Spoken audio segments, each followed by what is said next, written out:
మనకి ప్రస్తుతం ట్రంప్ ఎంత అహంకారపూరితంగా మాట్లాడుతున్నాడు అనే దానికి ఇది నిదర్శనంగా చెప్పొచ్చు. ఎందుకంటే అతను ఏమంటున్నాడు, ఇప్పుడు మా దగ్గర డైరీ ప్రొడక్ట్స్ ఏవైతే ఉన్నాయో వాటన్నిటి మీద కూడా ట్యాక్స్ లేకుండా మీ ఇండియాలో విక్రయించుకోవాలి అని చెప్పేసి ఒక స్టేట్మెంట్ ఇచ్చాడు.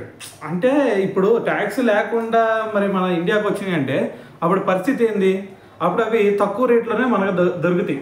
మరి తక్కువ రేట్లో దొరికితే ఎవరైనా సరే, నువ్వైనా సరే, నేనైనా సరే, ఒక ప్రోడక్ట్ దొరుకుతుందంటే ఏ తక్కువ రేట్లో దొరుకుతుందని చూసే మనం కొనుక్కుంటాం. సో మరి ఇటువైపు ఇండియా ప్రోడక్ట్స్ చూసుకుంటే కొంచెం కాస్ట్ ఉంటాయి. ఎందుకంటే మనకి దీంట్లో ట్యాక్స్ ఉండిద్ది, దాంట్లో ట్యాక్స్ కూడా ఉండదు. సో దాంతోపాటు మరి వాళ్ళు పండించేటప్పుడు కూడా వాళ్ళకి కొంచెం సబ్సిడీలు ఉంటాయి కాబట్టి ఇంకా కొంచెం తక్కువకే ఇక్కడ అమ్మే ఛాన్స్ ఉండిద్ది. సో దానివల్ల నష్టం ఎవరికి? మనకి ఖచ్చితంగా నష్టం జరిగిద్ది. ఎందుకంటే మనం ఇక్కడ మొత్తం చూసుకుంటే ఒక 18 కోట్ల మంది జనాభా ఏమో ఇదే ఫార్మింగ్ మీద బతుకుతూ ఉన్నాం. మరి ఇవి కనుక ఇది మన ప్రొడక్ట్స్ కనుక ఇక్కడ సరిగ్గా అమ్ముడు పోతే, వాళ్ళ ప్రొడక్ట్స్ అమ్ముడు పోతే, సో దానివల్ల మనకి ఎంత నష్టం జరిగిద్ది? సో దాంతోపాటు మరి ఇక్కడ సంపద ఏదైతే ఉందో అది కూడా కొంచెం వాళ్ళు పట్టుకెళ్ళే ఛాన్స్ ఉండిద్ది ఈ రేట్ల వల్ల. సో కాబట్టి మరి నరేంద్ర మోడీ గారు ఏం చెప్పారు, ఈ విధంగా అయితే మేము చెయ్యము, ఎట్టి పరిస్థితుల్లో ఫస్ట్ మాకు మా రైతులే ముఖ్యం, ప్రపంచ దేశాలన్నిటికంటే ఫస్ట్ మేము మంచిగా ఉండటమే మాకు ముఖ్యం అని చెప్పేసి మరి నరేంద్ర మోడీ గారు దీనికైతే అసలు యాక్సెప్ట్ చేయట్లేదు.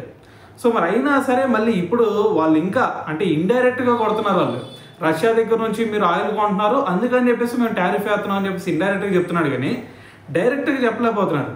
ఎందుకు మీరు మా ప్రొడక్ట్స్ అక్కడ విక్రయించట్లేదు అని డైరెక్ట్గా చెప్పలేక, రష్యా దగ్గర నుంచి మీరు ఆయిల్ కొంటున్నారు అందుకే ఇంకా టారిఫ్ వేస్తున్నాం, ఇంకా అవసరమైతే ఇంకా పెంచుతాం అంటున్నాడు. ఇప్పుడు నిన్న మీటింగ్ జరిగింది. సో ఈ మీటింగ్ ఇంకా అవుట్పుట్ ఏంది అనేది ఇంకా బయటికి తెలియలేదు.